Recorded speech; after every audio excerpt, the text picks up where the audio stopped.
If you knew you were enough, what would your life look like? What would love look like? This is the Enough Factor broadcast, where we're redefining what makes you enough in life and in love. Now here's your host, Suzette. Hello, everybody. Welcome to the Enough Factor podcast. I'm your life coach and your relationship solutionist, Suzette. And for the next few minutes, I'll be your guide into your discovery of what makes you enough and challenge every definition you've adopted that tells you otherwise.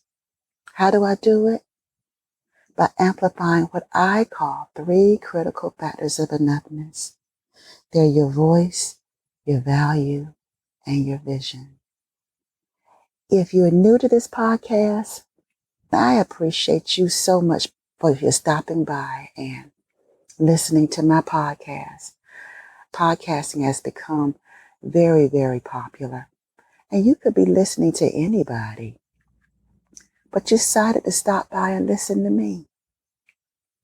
I don't take it for granted. I don't take it for granted at all. It lets me know that something that I'm saying is resonating with you. For those of you who are struggling in relationships, which is about 90% of you listening, I want to give you a piece of advice that I had to learn. If you've never been in a good relationship, you're going to find it just as challenging, if not more challenging, than the ones that were unhealthy. For me, unhealthy was familiar. I didn't like it, but it was familiar. And I adopted a way of approaching relationships, skills, if you will, around that. But I've learned that those skills that I mastered in the bad relationships don't work in the good ones. That way of talking to a man, that way of responding, that way of processing, it wasn't healthy in a bad relationship, but yet it's our go-to, even in good ones. And I've told many of my coaching clients, listen, that skill that worked for you, that helped you to figure out he was lying and he was cheating and he was no good and all these different things, you got to lose those skills or you're going to make what could be a wonderful relationship, you're going to make it bad. And one of the things I had to learn, that it was more important for me to be honest than to be right. Bad relationships made it more important for me to be right. And so I spent so much time trying to figure out whether I was right or not. I spent so much time trying to figure him out. And that would help me determine whether I was right or he was right, right? And honestly, that kept me in the wrong relationships longer than I needed to be. Because I was so caught up in trying to figure him out. I know I'm talking to somebody. And whether you're recovering from a bad relationship, in a bad relationship, or have sworn off relationships or taken a break from them, okay? Y'all know what I'm talking about. But I had to learn. I had to develop a skill that I realized I had not developed. That's so important for you to be in a healthy relationship and for you to be a healthy relator. And that's learning how to be honest. And I'm going to bust some of you all's bubbles that think that you are being honest. Honest is not until you get down to the real reason that it matters. The real reason that it matters whether he calls you every day The reason why it matters to you that he be consistent. The reason it matters to you whether he remembers your birthday. The reason why it matters whether he says, I love you, or whether he shows you that he loves you. The reason why it matters to you.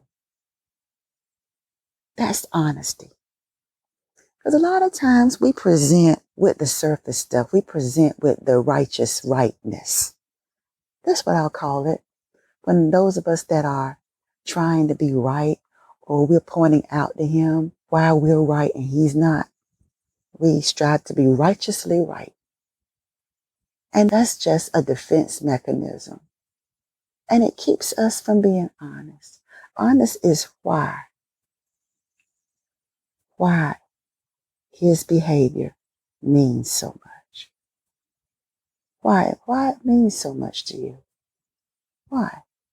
And so being honest is being vulnerable, because your honesty is tethered to something that is a soft underbelly.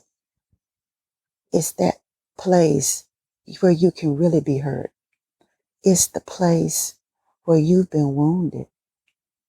And even though you feel like you've concealed it well, or maybe you're in a position where you have to conceal it just to survive, please understand that in order for your relationship to grow and be a safe space for true intimacy, you've got to stop pursuing the righteous rightness. You got to stop trying to find help for him, thinking that you're all right. That within itself is a symptom of the righteous right, and it's pretty arrogant. It is. It's keeping you from solving your issues by solving his. And to think that solving somebody else can solve you, that's not what it's about.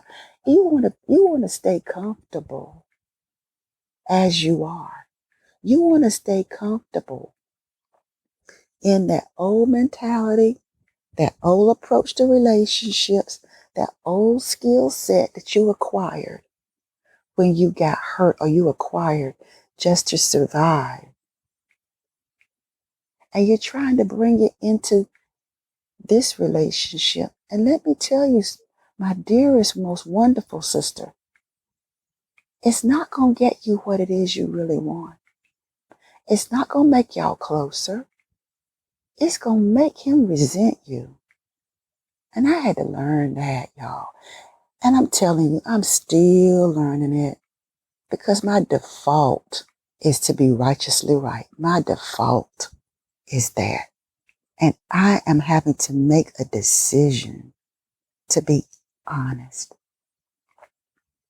That is more important to be honest than it is to be right. So let's get down to what's honest. Honest is telling your partner the reason why it matters.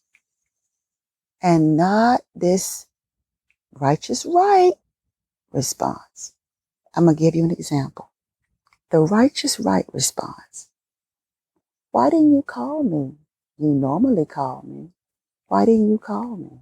Because I'm going to tell you, I already told you that consistency means a lot to me. I done told you that. I done told you that the consistency was a deal breaker, and you didn't do what you said you were going to do. And how can I trust you if you ain't going to do what you said you're going to do? That's righteous rightness. Honesty is, I was a little worried. Yeah, I know you normally call, and I love that about you. I love it. But I gotta tell you, when you didn't call, I started getting scared. I got scared that I didn't matter. And it did matter. So can we figure this thing out, because even though I know talking to you now and I feel better, I want to keep feeling better. You make a good point that I could have just as easily called you. You make it a good point. How about this? When I start feeling scared, I'll call and I'll say, I'm scared. Or I'll text and I'll say, I'm scared. And then usually if a man really cares for you, he'll meet you and say, okay. And when you say I'm scared, I'll say, I'm here. Or I'll text you, I'm here. And then at my first opportunity, I'll call you. Or better yet, I'll drop by with my arms wide open. Now, your scenario may not play out exactly like that, but what I have learned, I've learned that honesty goes much further into building trust and really helping me to resolve the reason why I feel fearful or insecure than trying to be righteously right. And I'll be the first to admit, when I went to couples counseling, I thought I was right and that by going to a couples counselor, he or she would help convince my husband of why I was right and what he needed to do. Because the truth was, I thought going to counseling would legitimize to him that I was right. I never expected what truly happened. It was bigger than who was right and who wasn't right. And the counselor knew it. It was about helping us to find our way to safety. And if we could find and cultivate an environment where we both felt safe, that the difficulty we were feeling right now could be the greatest gift we had ever been given. Because instead of us finding our way to our own righteous rightness, it would help us to find out that our partner was someone that we could really, really trust, to love us, to see us, to care. Because isn't that the reason, isn't that the real meaning? We want to matter to that person. We want to be taken seriously. We want to be respected. We want to be regarded. We want to know that we matter to them. And honesty provides a means for you to discover how much you matter to that other person, and for the other person to find out how important they are to you. Because here's the thing, ladies, we are strivers and we are strong and we're able to do so many things without a man, right? And if you don't need him for economic reasons and you don't need him to do so many things for you, he's got to figure out where you do really need him. And honesty helps him to realize how important he is to you. Even more, and it's more meaningful. Sure, being asked out on a date, him treating you nice, taking you to a nice place, him picking up the bill, that courtship ritual. Hey, we all like it. And it makes us as women feel courted, feel good, feel pursued. But what's going to really sustain the relating? And honestly, dating is not relating. It's not. The whole point is to have fun, to enjoy each other's company. That's it. The real getting to know each other happens when that whole euphoria of getting to, of dating fades. and you start really exposing the deeper, more meaningful things and have the deeper, more meaningful conversations. Dating is the easy part. Dating is the fun part. Relating is the vulnerable part. That's the scary part. That's the part of you that has to be exposed that you don't want to. It's what you have built this strong woman persona to cover up. Yeah, I said it. One of the most beautiful things you could ever do is to be vulnerable and to be honest. Now, there are degrees to this. There is the truthful side of honesty, and there's the vulnerable side of honesty. The truthful side is being honest about how you think about things, how you feel about things. So I can tell you how I feel, but vulnerable is telling you why I feel it, why it matters. It's putting myself out there, realizing that you may not handle it correctly.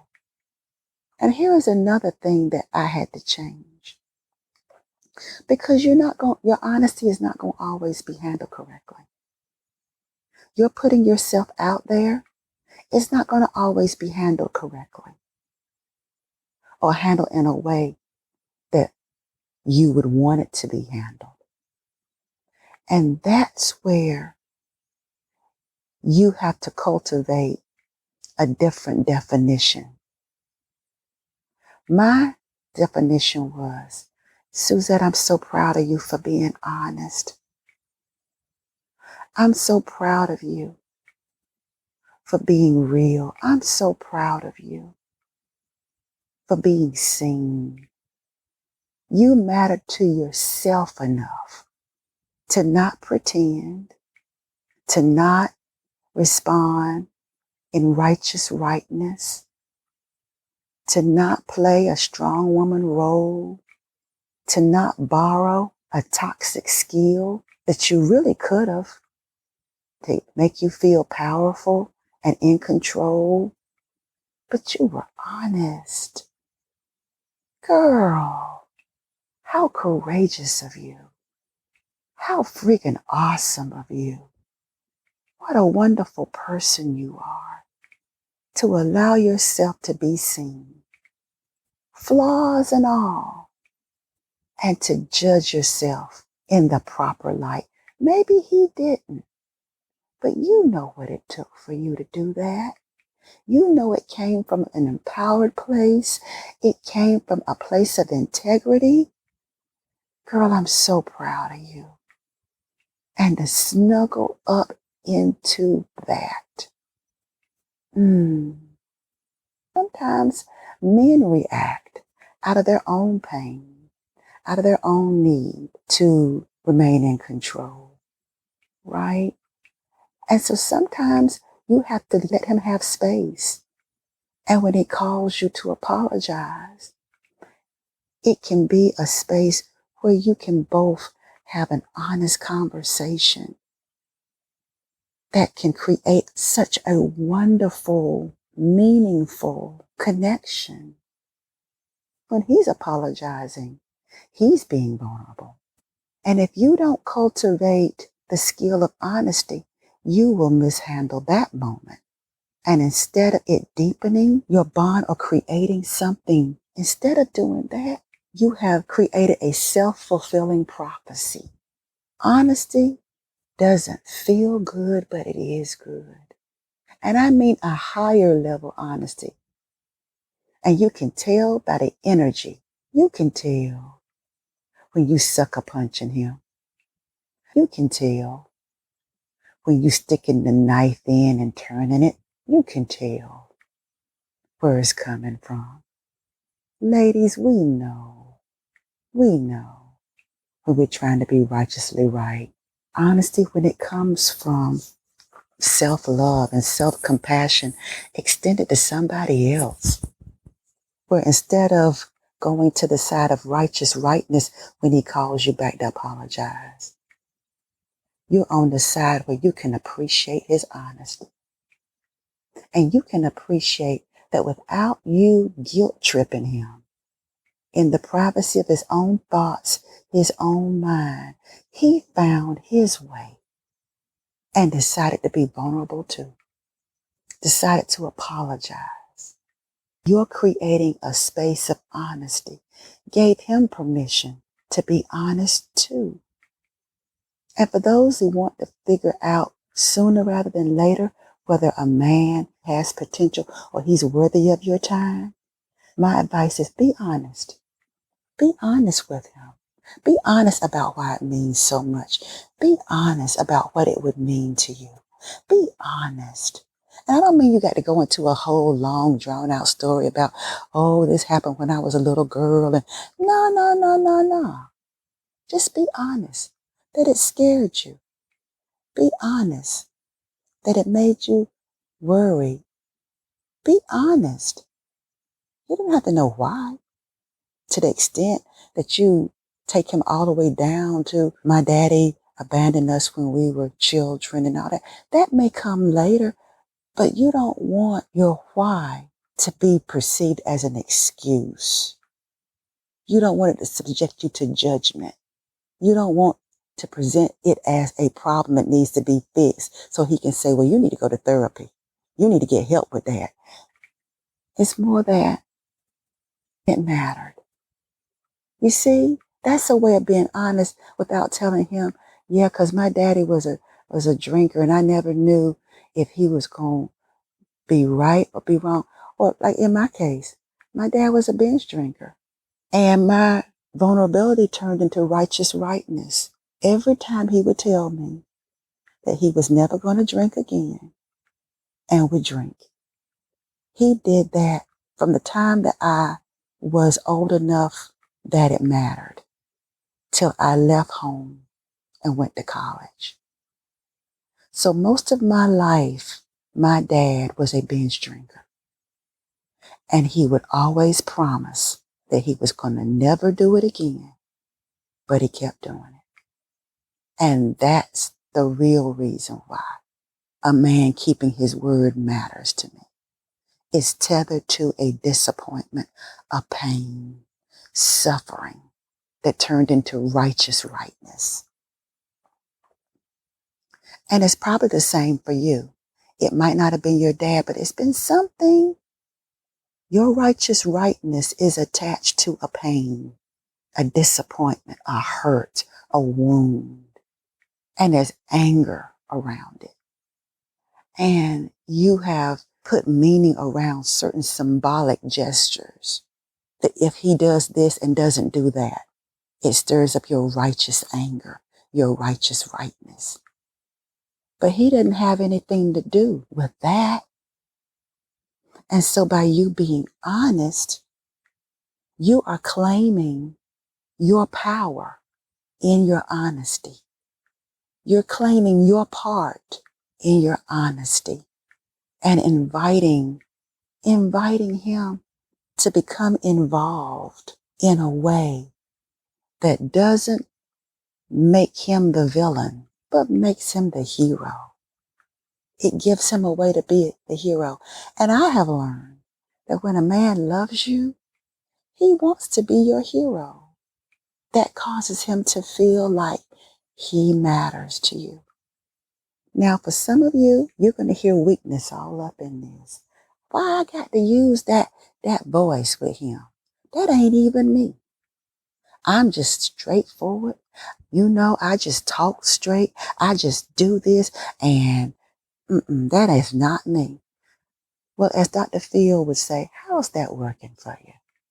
You know, if that's your story and you're sticking to it, fine. But I have to ask you, how is it working for you? To be all swole, to be all straight shooting, to be all righteously right. Listen, just because you grew up in an environment where it was okay, doesn't mean that that was healthy. it doesn't mean that it was right just because you grew up like that. That it was right because that's the way everybody in your family taught.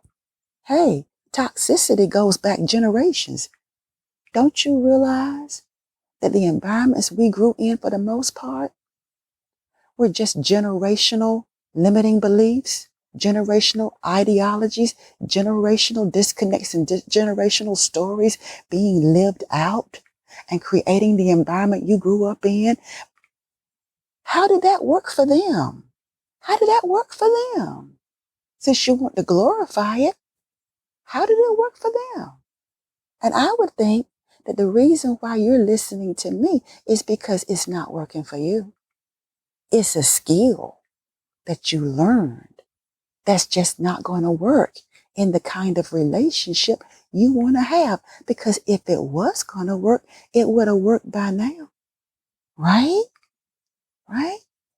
Because see, we're trying to get down underneath the skin of this thing. We're trying to get down to what's real, what's authentic, what's honest. Because you can't be truthful unless you're honest. And honesty has to start with you. It can't be about trying to make him be something that you're not. You want him to be honest, but you're not being honest. You want him to tell the truth, but you're not telling the truth. Relationships, hold up a mirror. If you're struggling in your relationship, look in the mirror and ask God, ask the universe, what is it that I'm not seeing that this relationship is trying to show me? I keep seeing him and his faults and his flaws in the mirror when really it's just a smoke screen. If I open my eyes really wide, I'm looking at myself. So that's it, y'all. And I love to hear your feedback, your comments, not because my ego needs it, because there's something about admitting. And sometimes you can admit it face to face, but sometimes you can admit it in an email or admit it in a comment, and you get it out of you. And if this resonated with you, I would love to hear it. I would love to hear it. That's it for today. Until next time, I don't want you to ever forget that you are worthy, you are worth it, you are more than enough. Bye. You have just listened to the Enough Factor podcast with your host, Suzette Vernon. To get notified of new episodes or to dig deeper into today's topic, become a subscriber. And while you're at it, tell us how we're doing and what topics you're interested in. We appreciate your feedback and your reviews. Until next time, remember, you are worthy, you are worth it, you are enough.